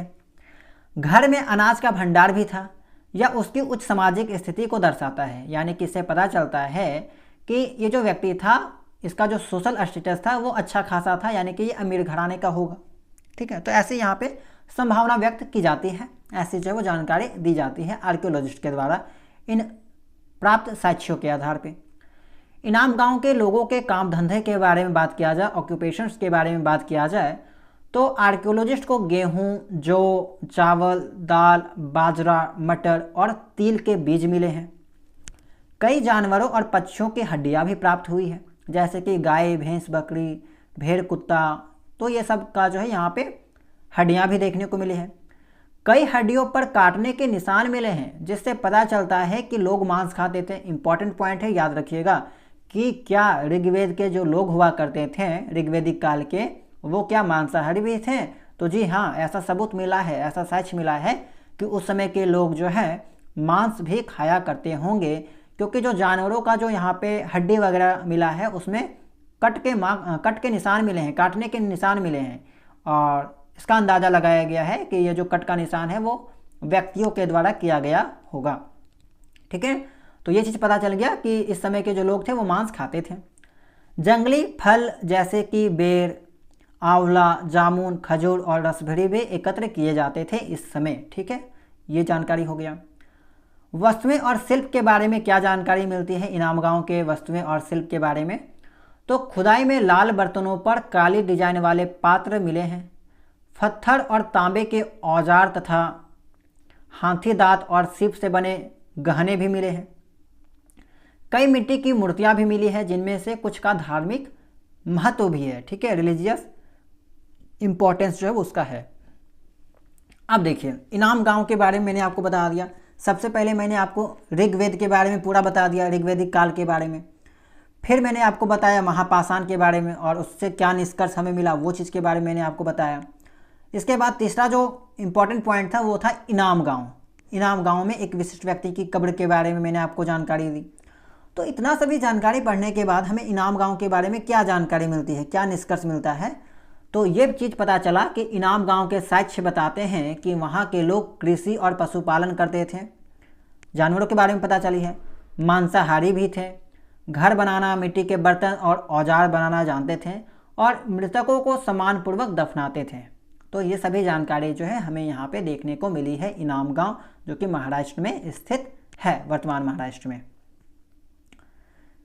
अब देखिए, यहाँ पे जितने भी कंकाल मिले हैं, ठीक है, उस कंकालों से हमें क्या क्या जानकारी मिलती है। महापाषाण के दौरान जो है, महापाषाण में हमें जो जो कंकाल मिले हैं, ठीक है, ऋग्वेदिक काल के दौरान कहा जाए तो जो भी कंकाल हमें मिले हैं, जो कंकालों से हमें क्या क्या इन्फॉर्मेशन मिलती है। तो देखिए, अगर बच्चों और वयस्कों की पहचान के बारे में पता चलती है कि छोटे आकार के आधार पर बच्चों के कंकाल को पहचानना आसान होता है, लेकिन लड़के और लड़की के कंकाल में बहुत ज़्यादा अंतर नहीं होता। बॉय एंड गर्ल के जो कंकाल पाए गए हैं स्केलेटन, उसमें ज़्यादा डिफरेंस देखने को नहीं मिलता। तो इन कंकालों के मदद से जो है वो जेंडर की पहचान की गई है। ठीक है, आर्कियोलॉजिस्ट जो है क्या किए हैं कि इन कंकालों के माध्यम से जो जेंडर था, गर्ल्स और बॉयज, ये दोनों का जो है यहाँ पे जेंडर पता किए हैं। कई बार कंकाल के साथ मिले सामानों से अनुमान लगाया जाता था कि वह पुरुष या स्त्री का है, परंतु क्या यह तरीका सही था? बिल्कुल भी नहीं, क्योंकि उस समय जो है पुरुष भी गहने पहना करते थे, पुरुष भी आभूषण और गहने पहना करते थे। तो ये जो तरीका था वो सटीक नहीं था कि गहना के रूप में जो अनुमान लगाना कि वो स्त्री है या पुरुष का स्केलेटन है, तो ये चीज़ जो है वो कहना मुश्किल था। दूसरा जो तरीका था जेंडर पहचानने का, वो था हड्डियों की बनावट के आधार पे। लिंग पहचानने का जो बेहतर तरीका था उस समय, वो क्या था? कंकाल की हड्डियों की जांच। महिलाओं का जो पेल्विक रीजन था, आप लोग यहाँ पे जाहिर सी बात है ग्रेजुएशन का स्टूडेंट है, पोस्ट ग्रेजुएशन का स्टूडेंट है, तो आपको पता होगा पेल्विक रीजन के बारे में, कुल्हा के बारे में, ठीक है। तो जो महिलाओं के जो पेल्विक रीजन थे वो पुरुषों की तुलना में ब्रॉड हुआ करते थे, ठीक है, वाइडर हुआ करते थे, चौड़ा हुआ करते थे, क्योंकि वे बच्चों को जन्म देती थी। ये समझ आधुनिक विज्ञान और कंकाल के अध्ययन पर आधारित है, ठीक है, और आज भी ये चीज़ माना जाता है। तो ये जो है तरीका वो आपका एक तरह का कहा जाए तो बेहतर तरीका था हड्डियों को पहचानने का। अब बात आती है चरक और प्राचीन भारतीय चिकित्सा। पुराने समय में जो चिकित्सा प्रणाली थी उसके बारे में क्या जानकारी मिलती है? तो लगभग 2000 वर्ष पहले चरक नामक प्रसिद्ध वैद्य हुए थे।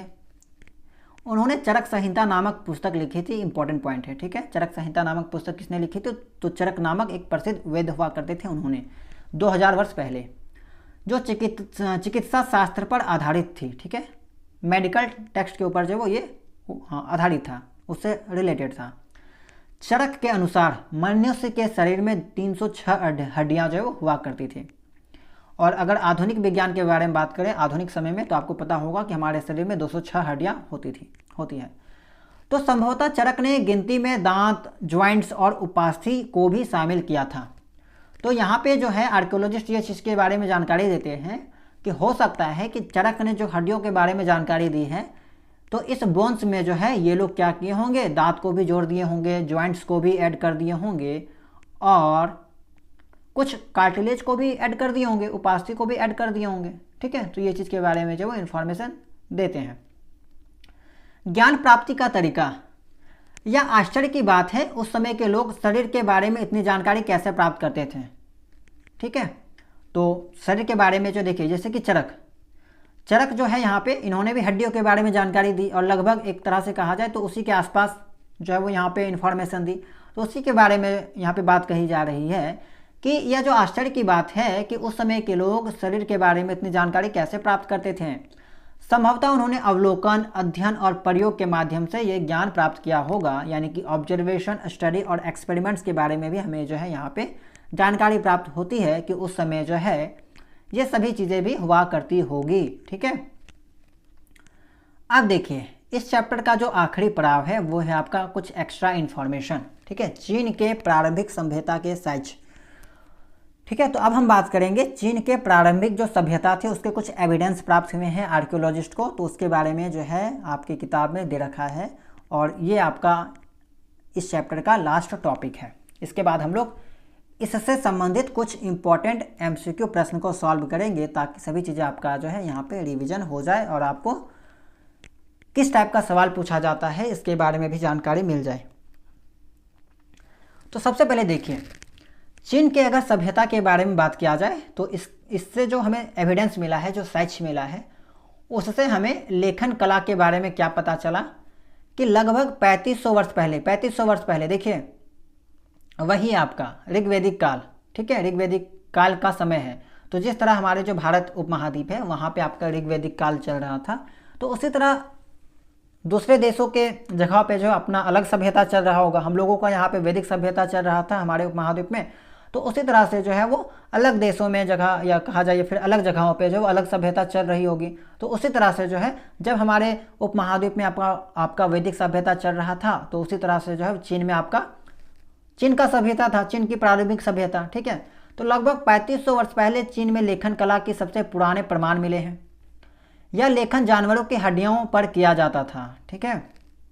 इन हड्डियों को भविष्यवाणी की हड्डियां कहा जाता था क्योंकि इन्हें भविष्य बताने वाला माना जाता था, ठीक है। तो भविष्यवाणी की हड्डियां कहाँ पे मिली है? चीन के सभ्यता में, ठीक है। और यहाँ के लोग जो है जानवरों की हड्डियों के ऊपर लिखा करते थे, ठीक है। भविष्यवाणी करने का जो प्रोसेस था वो क्या था? तो राजा अपने लिपिकारों से इन हड्डियों पर प्रश्न लिखवाते थे। और किस टाइप के प्रश्न थे? जैसे कि क्या वे युद्ध जीतेंगे, क्या इस बार अच्छी फसल होगी, क्या उन्हें पुत्र की प्राप्ति होगी। फिर इन हड्डियों के आग में डाला जाता था। इन हड्डियों को में जो है वो सवालों को लिखकर आग में डाल दिया जाता था, जिससे इनमें क्रैक्स आ जाती थी, ठीक है। आग में जब डाला जाता था तो हड्डियों में क्रैक्स आ जाते थे। अब जो यहाँ पे भविष्य वक्ता थे उन दरारों को देखकर भविष्य बताने की कोशिश करते थे। कभी कभी भविष्य वक्ता जो है वो गलत साबित भी हो जाया करते थे। तो यहाँ पे जो है चीन की सभ्यता में भविष्यवाणी के बारे में भी जो है हमें जानकारी प्राप्त होती है। नेक्स्ट है आपका चीन के राजाओं की जीवन शैली कैसी थी। तो चीन की सभ्यता में जो हमें एविडेंस मिले हैं, जो साक्ष्य मिले हैं, उसमें हमें चीन के राजाओं के लाइफस्टाइल के बारे में जानकारी मिलती है कि ये जो राजा थे शहरों में बने महलों में रहते थे। उन्होंने बहुत धन दौलत एकत्र कर ली थी। उनके पास नक्काशीदार कांसे के बर्तन मिले हैं लेकिन वे अभी तक लोहे का उपयोग करना नहीं जानते थे। यानी कि 3500 साल पहले की बात की जा रही है। तो 3500 साल तक जो है लोहे के उपयोग जो है चीन की सभ्यता में देखने को नहीं मिला है। अब देखिए, अगर यहाँ पे चीन के सभ्यता, ठीक है, का तुलना जो है ऋग्वेद के राजाओं से की जाए, यानी कि चीन के सभ्यता में जो राजा हुआ करते थे उनकी तुलना ऋग्वेदिक राजाओं से अगर की जाए तो ऋग्वेद के राजा अधिकतर जनजातीय सरदार थे। वे अपने लोगों के बीच रहते थे और युद्धों में स्वयं भाग लेते थे। वे लोहे का उपयोग नहीं करते थे परंतु तांबे और कांसे के औजार प्रयोग में लाते थे। चीन के राजाओं के पास विशाल महल और संपत्ति थे, जबकि ऋग्वेद के राजा सरल जीवन जीते थे। ऋग्वेदिक काल में भारत के जो राजा थे वो उतने प्रसिद्ध नहीं थे, ठीक है, या फिर कहा जाए तो उतने जो है वो अमीर नहीं हुआ करते थे। और वो जो बेसिकली क्या थे, तो यहाँ पे जानकारी दे रखी है कि वो सब किसी भी अपने समूह के सरदार कह लीजिए, ठीक है, उस टाइप के थे, जनजातीय सरदार, ठीक है, उस टाइप के जो है वो थे। तो ये दोनों के राजाओं के बारे में तुलना दे रखी है। मुख्य जो अंतर था वो ये था कि चीन के राजा नगरों में महलों में रहते थे और बहुत धनवान थे, और जबकि ऋग्वेदिक जो राजा थे वो इतने धनवान नहीं थे और नगर में नहीं गांव वगैरह में भी रहा करते थे। ऋग्वेद के राजा छोटे जनसमूहों पर शासन करते थे और अपने लोगों के बीच जो है वो रहा करते थे। युद्ध वगैरह में जो है वो स्वयं भी भाग लिया करते थे। ठीक है, तो ये जानकारी जो है आपके एनसीईआरटी किताब में दे रखा है। अब देखिए कुछ इंपॉर्टेंट डेट्स हैं जिसके बारे में आपको पता होना चाहिए, और इसके बारे में मैंने आपको पहले भी जानकारी दे रखी है कि वेदों की जो रचना का प्रारंभ हुआ है वो लगभग 3500 साल पहले हुआ है। महापाषाणों के निर्माण की जो शुरुआत होती है वो लगभग 3000 साल पहले होती है, यानी कि लगभग इसी के आसपास का समय। इनाम गांव में कृषकों का जो निवास है वो 3600 से 2700 साल पहले हुआ है। यह काल कांस्य युग का था जब लोग खेती, पशुपालन और मिट्टी के घरों में रहते थे। चरक का जो काल है लगभग 200 साल पहले की बात की गई है। उन्होंने चरक संहिता नामक प्रसिद्ध चिकित्सा ग्रंथ लिखा है जो प्राचीन भारतीय वैदिक शास्त्र एंशिएंट इंडियन मेडिसिन का आधार है। ठीक है, तो इतना जानकारी जो है आपको इस चैप्टर में पता होना चाहिए, और ये आपका जो है एक तरह से इम्पॉर्टेंट चैप्टर है।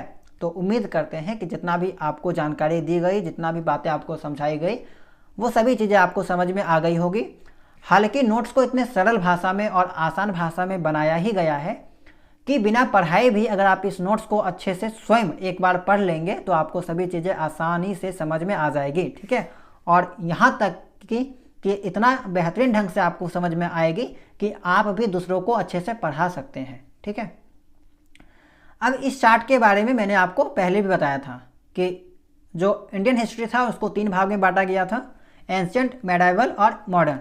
एंशिएंट हिस्ट्री के बारे में हम लोगों को 6th क्लास में पढ़ना है। ठीक है, पूरा जो 6th क्लास के जो हिस्ट्री है जिनमें आपका 11 चैप्टर है, सभी 11 चैप्टर में आपको प्राचीन भारत के बारे में पढ़ना है।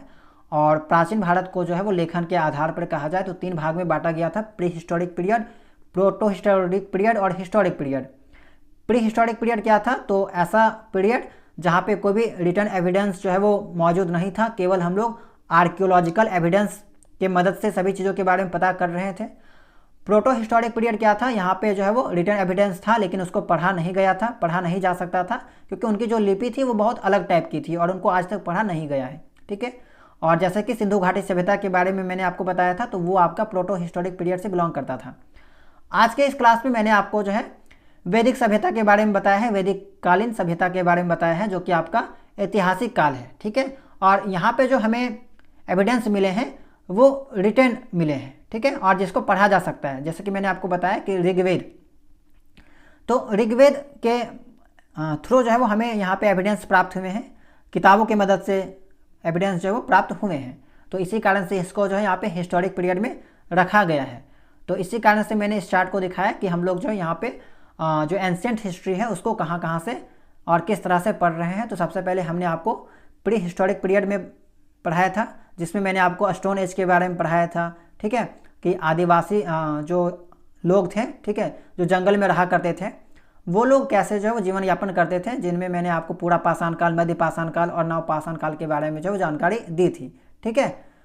तो इतना जो है वो यहाँ से आपको आइडिया लग गया होगा कि हम लोगों का जो स्ट्रक्चर है क्लास 6 का वो कैसा है। तो हम लोगों ने सबसे पहले प्री हिस्टोरिक पीरियड के बारे में पढ़ा, फिर सिंधु घाटी सभ्यता के बारे में पढ़ा जो कि प्रोटो हिस्टोरिक पीरियड है, और फिर हिस्टोरिक पीरियड के बारे में जो वो स्टडी किया। तो घुमा फिरा के पूरा जो आपका क्लास 6 का जो हिस्ट्री है वो आपका एंशिएंट हिस्ट्री के अंतर्गत ही देखने को मिलेगा, ठीक है। तो इसी कारण से हम आपको जो ये वाला चार्ट जो है वो हमेशा दिखाते रहते हैं, ताकि आपको एक आइडिया लग जाए कि कहाँ कहाँ से और कैसे कैसे हम लोग जो वो चीज़ों को यहाँ पे पढ़ रहे हैं, ठीक है। तो चलिए अब हम लोग जो वो इस चैप्टर से रिलेटेड कुछ इंपॉर्टेंट एमसीक्यू प्रश्नों को सॉल्व कर लेते हैं, और वहाँ पे आपको कुछ पीवाईक्यू प्रश्नों को भी समाहित किया गया है, ठीक है, ताकि आपको आइडिया लग जाए कि एग्जाम में जो है वो सवाल किस टाइप के पूछे जाते हैं। तो चलिए अब हम लोग एमसीक्यू को स्टार्ट करते हैं। चलिए, तो पहला सवाल है आपका, किस वैदिक ग्रंथ में वर्ण शब्द का सर्वप्रथम नामोल्लेख मिलता है, ठीक है। ऋग्वेद में, सामवेद में, यजुर्वेद में और अथर्ववेद में। तो मैंने आपको पढ़ाया था कि ऋग्वेद का जो 10वां मंडल है उसी में आपको वर्ण शब्द का जो है वो उल्लेख मिलता है, और वहाँ पे समाज को जो है वो 4 वर्णों में भी बांटा गया था, ब्राह्मण में, क्षत्रिय, वैश्य और शूद्र, ठीक है। तो आपका ऋग्वेद यहाँ पे जो है वो सही जवाब हो जाएगा, ठीक है। चलिए अगला सवाल है आपका, ऋग्वेद का कौन सा मंडल पूर्णतः सोम को समर्पित है। तो सोम के बारे में भी मैंने आपको बताया था, जिसमें मैंने आपको एक्स्ट्रा जानकारी दिया था, ठीक है, हैंड रिटन नोट्स वाला स्लाइड में, ठीक है, पेज में। तो देखिए सोम का जो यहाँ पे कहा जाए, सोम का जो वर्णन है वो कौन से मंडल में किया गया है, तो 9वां जो मंडल था, 9th मंडल में जो है वो किया गया था। तो ये सब बहुत इंपॉर्टेंट सवाल है, इसीलिए एक्स्ट्रा इन्फॉर्मेशन मैंने आप तक जो है वो साझा किया था आपके साथ। गायत्री मंत्र के नाम से प्रसिद्ध मंत्र सर्वप्रथम निम्न में से किस ग्रंथ में मिलता है, तो ऋग्वेद में मिलता है, ठीक है, ये आपका यहाँ पे सही हो जाएगा। और कौन सा मंडल में था, तो टोटल था आपका ऋग्वेद का 10 मंडल, उसमें से आपका जो तीसरा मंडल था, तीसरा मंडल में जो है आपका यहाँ पे ऋग्वेद के बारे में वर्णन जो है वो देखने को मिलता है। ऋग्वेद में अघन्या का प्रयुक्त हुआ है, अघन्या जो शब्द है वो किसके लिए प्रयुक्त हुआ है, बकरी के लिए, गाय के लिए, हाथी के लिए और घोड़े के लिए। तो यहाँ पे जो प्रयुक्त हुआ है वो आपका था गाय के लिए, ठीक है। ऋग्वेद में ये आपका एक्स्ट्रा इन्फॉर्मेशन है, इसको लिख लीजिएगा, याद कर लीजिएगा, ठीक है। तो ऋग्वेद में जो अघन्या शब्द का उपयोग हुआ है वो गाय के लिए है। एक्चुअली जो अघन्या शब्द है तो उसमें से आप देखिएगा, तो ये जो शब्द है वो आपका अ प्लस घन्या 2 शब्दों से मिलके बना हुआ है। अ का मतलब क्या होता है, नहीं, ठीक है, और घन्या जो शब्द है, घन्या शब्द का अर्थ यहाँ पे क्या है, जिसे मारा जाए, ठीक है। अगर इस शब्द का पूरा अर्थ देखा जाए तो पूरा अर्थ क्या होगा, नहीं जिसे मारा जाए, यानी कि जिसे नहीं मारा जाए उसे अघन्या कहा जाता है। तो ऋग्वेद में जो है वो गाय को नहीं मारने के बारे में बात कही जाती है, ठीक है। तो जिसे मारा ना जाए यानी कि हिंसनीय जिसको कहा जाए, ठीक है। तो गाय के बारे में जो है ये शब्द आपको देखने को मिलती है। यह दर्शाता है कि वैदिक काल में गाय को पूजनीय और संरक्षित माना गया था। तो ये चीज़ हो गया आपका। ऋग्वेद में वर्ण व्यवस्था का उल्लेख मिलता है, सही बात है। ऋग्वेद की रचना मुगल काल में हुई थी। देखिए मुगल काल, इसका तो कोई वास्ता नहीं है, ठीक है, ये आपका गलत हो जाएगा। तो ए आपका सही है, असर्शन सही है, रीजन गलत है, कथन सही है, लेकिन कारण जो है वो आपका गलत है। ऑप्शन नंबर 3 जो है आपका सही हो जाएगा। अगला सवाल, ऋग्वेद को मौखिक परंपरा द्वारा पीढ़ी दर पीढ़ी सिखाया गया। तो हाँ, ऋग्वेद में जो है आपका क्या था, पूर्व वैदिक काल में स्टार्टिंग में आपका क्या चल रहा था कि जो परंपरा था वो आपका मौखिक रूप से केवल चल रहा था, ठीक है, क्योंकि उस समय लेखन प्रणाली नहीं थी। बिल्कुल सही बात है, दोनों चीज़ आपका सही यहाँ पे है, दोनों कथन सही है, और कारण जो है वो कथन का सही स्पष्टीकरण करता है, व्याख्या करता है। ऑप्शन नंबर ए 1 जो है वह सही हो जाएगा। नेक्स्ट आपका ऋग्वेद यानी कि मिलान करना है। तो ऋग्वेद जो है वो वैदिक संस्कृत है, ठीक बात है। इनाम गांव, तो इनाम गांव आपका क्या था, इनाम गांव आपका एक आर्कियोलॉजिकल साइट कह सकते हैं, ठीक है, जहाँ पे आपका कब्र वगैरह मिला हुआ था, विशिष्ट व्यक्ति का कब्र मिला था। अग्निसोम, तो इसके बारे में क्या जानकारी मिलती है, तो देवता, ठीक है, इनको देवता माना गया है ऋग्वेद में। जनपद क्या हुआ करता था, एक निवास क्षेत्र था, सेटलमेंट एरिया था। तो देखिए पहले से ये चारों जो है वो मिला हुआ है, मैच किया गया है। तो ऑप्शन देखते हैं, ए का 1, बी का 2, सी का 3, डी का 4। तो कभी कभी इस टाइप का भी सवाल दे रखा होता है, सभी कुछ मैच करके दे रखा होता है, बस कन्फ्यूज करने के लिए जो आपको यहाँ पे सवाल जो है वो इसको दिया रहता है। तो इसको एक बार देख लीजिएगा, ऑप्शन नंबर 1 जो है वो सही हो जाएगा, सभी कुछ पहले से मिला हुआ है। नेक्स्ट है आपका मेहरगढ़, इनाम गांव, मगध और सरस्वती नदी, इसका मिलान करना है। तो मेहरगढ़ क्या है, तो मेहरगढ़ के बारे में आपको बताया जाए तो मेहरगढ़ के बारे में आपने पढ़ा है पिछले चैप्टर में कि पाकिस्तान का एक प्राचीन बस्ती है या फिर आर्कियोलॉजिकल साइट है, ठीक है। तो मेहरगढ़ आपका क्या है, यहाँ पे देखा जाए तो मेहरगढ़ में एक कब्र, प्राचीन कब्र आपका यहाँ पे सही मिल जाएगा, ठीक है, आर्कियोलॉजिकल, ठीक है, एंशियंट कब्र देखने को मिला है, ये बात बिल्कुल सही है, ये चीज़ कहा जा सकता है। इनाम गांव आपका महाराष्ट्र में स्थित है, ठीक है, इनाम गांव आपका कहाँ पे है, महाराष्ट्र में है, महाराष्ट्र का एक आर्कियोलॉजिकल साइट है। मगध का संबंध महाजनपद से हो जाएगा, ठीक है। और सरस्वती नदी जो है वो ऋग्वेद में वर्णित एक नदी है, प्रसिद्ध नदी है। तो ए का जो है आपका कहा जाए तो 2 हो जाएगा, ठीक है। उसके अलावा इनाम गांव बी का जो है यहाँ पे 1 हो जाएगा। सी का मगध जो है यहाँ पे प्राचीन भारत का महाजनपद 4 सही हो जाएगा। और डी जो है आपका, डी का क्या हो जाएगा, जो बच गया आपका 3, ठीक है, ऋग्वेद में वर्णित नदी। तो 2 1 4 3 ऑप्शन नंबर 3 में दे रखा है, ये आपका यहाँ पे सही हो जाएगा। इनाम गांव किस नदी के तट पर स्थित है, तो गंगा, घोड़ नदी, गोदावरी, यमुना। तो इसके बारे में काफ़ी डिटेल में मैंने बताया था आपको। इनाम गांव महाराष्ट्र के पुणे जिले में स्थित एक प्राचीन नवपाषाण कालीन जो है बस्ती थी, और ये जो है आपका घोड़ नदी के किनारे जो है के तट पर जो बसी हुई थी, ठीक है, ये आपका सही हो जाएगा। ऋग्वेद में संवाद के रूप में भजन है, जो प्राचीन भारतीयों द्वारा प्राकृतिक तत्वों को मानव रूप देने तथा आध्यात्मिक और प्रतिदिन के जीवन में उनके महत्व को पहचानने की प्रथा को दर्शाती है। तो बिल्कुल सही बात है। ऋग्वेद में एक सूक्त ऋषि विश्वामित्र और 2 नदियों ब्यास और सतलज, जिनकी देवी के रूप में पूजा की जाती थी, के मध्य संवाद है और प्रारंभिक वैदिक लोगों के मध्य प्रकृति के प्रति गहरी श्रद्धा को दर्शाता है। तो इसके बारे में मैंने आपको जानकारी दी है कि आपके जो एनसीईआरटी किताब में है उसमें आपका विश्वामित्र और 2 नदी ब्यास और सतलज के बीच जो है वो आपस में डिस्कशन के बारे में जो है वो दे रखा है, ठीक है, वार्तालाप के बारे में जो वो दे रखा है। तो ये बात बिल्कुल सही है, 1 वाला जो है वो सही हो जाएगा, सही व्याख्या कर रहा है और सही जो है यहाँ पे दोनों सत्य है।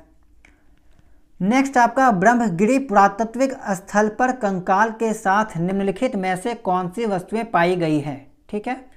और वहाँ पे जो है आपका केवल गोल्ड के बारे में मैंने आपको बताया था, क्योंकि केवल गोल्ड के बारे में एनसीईआरटी किताब में जानकारी दे रखी थी।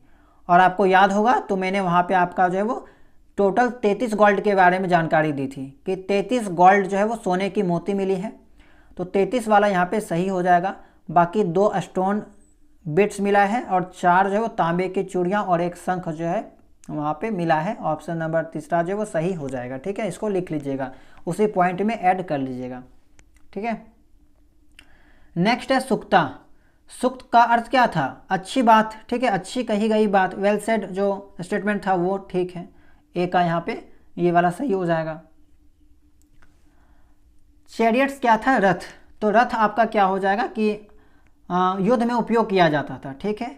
यज्ञ क्या था, तो यज्ञ यहाँ पे बलिदान वगैरह होता था। और मेगालिथ पत्थर का एक शिलाखंड हुआ करता था। तो ऐसे ये वाला मैच करेगा। ए का हो जाएगा 3, ए का 3 हो जाएगा, ठीक है। बी का जो है यहाँ पे हो जाएगा 4, सी का आपका जो है यहाँ पे हो जाएगा 1 और डी का हो जाएगा आपका ट्रू, यानी कि 34 12 देखिए ऑप्शन नंबर 1 सही दे रखा है। नेक्स्ट सवाल है आपका, शब्द दास मूल रूप से ऋग्वेदिक समाज में दासों के लिए प्रयुक्त होता था, जो ऋग्वेद की रचना के समय दासता की स्थापित व्यवस्था को दर्शाता है, ठीक है। देखिए यहाँ पे जो स्टेटमेंट कहा गया है वो स्लेवरी यानी कि गुलाम के संदर्भ में कहा गया है। और मैंने आपको बताया था कि ऋग्वेद में दास शब्द का अर्थ गुलाम नहीं होता है, ठीक है, वो अलग चीज़ था। तो इसी कारण से ये जो अभिकथन है वो गलत है, ठीक है। शुरू में ऋग्वेद में दास या दस्यु शब्द उन लोगों को संदर्भित करते थे जिन्हें भजन रचनाकारों द्वारा बाहरी माना जाता था, जो बलिदान जैसे अपने अनुष्ठानों का पालन नहीं करते थे और संभवतः अलग अलग भाषाएं बोलते थे। समय के साथ दास का अर्थ दासों से लगाया जाने लगा जिन्हें आम तौर पर युद्धों में पकड़ा जाता था और उनके मालिकों द्वारा उन्हें संपत्ति माना जाता था। तो रीजन जो दे रखा है, जो कारण दे रखा है वो सही है, लेकिन अभिकथन आपका गलत है, ठीक है। तो इस नज़रिए से देखा जाए तो ए जो है आपका फॉल्स है, बट आर जो है इज सही है, आर जो है वो सही है। अगला सवाल, जिन लोगों को भजनों की रचना करने वाला माना जाता है उन्होंने स्वयं को किस प्रकार वर्णित किया है, ठीक है। तो भजनों की रचना करने वाला आर्य कहा जाता था, उसको जो है वो आर्य कहलाते थे वो लोग। ये हो गया आपका। प्राचीन कंकालों के लिंग निर्धारण के संबंध में निम्नलिखित में से कौन सा कथन सही है, ठीक है। तो इसके बारे में भी मैंने काफ़ी डिटेल में आपको बताया था कि कंकाल जो है किस चीज़ के बारे में इंफॉर्मेशन हमें देती है। तो कंकाल के साथ आभूषण मिलने से यह अनुमान लगाया जा सकता है कि यह एक महिला का था। हालांकि यह तरीका अविश्वसनीय है क्योंकि आभूषण दोनों लिंगों के व्यक्तियों द्वारा पहने जाते थे। बिल्कुल सही बात है, ये जो स्टेटमेंट है बिल्कुल सही है।